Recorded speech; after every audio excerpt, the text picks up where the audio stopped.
ini. Yang satu lagi belum begitu siap. Terus yang dari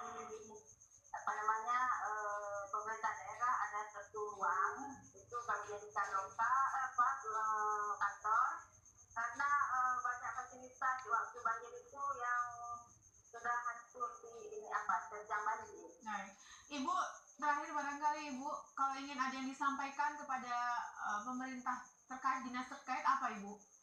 Kami sangat menginginkan bangunan yang layak seperti sekolah lain.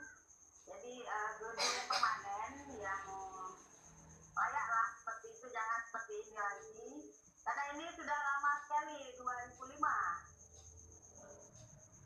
Bangunan ini berdiri sudah sejak tahun 2005 ya? Ya, sudah 13 tahun.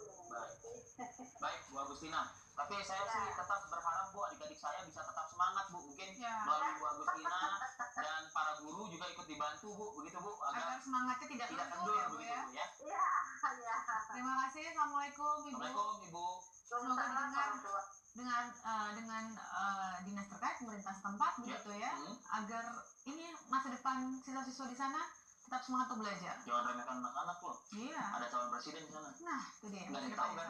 Ya. Nah, itu dia makanya. Baik, pemirsa, 1,5 jam kita sudah menghadirkan informasi. Jangan lewatkan program Indonesia Leaders Club malam nanti.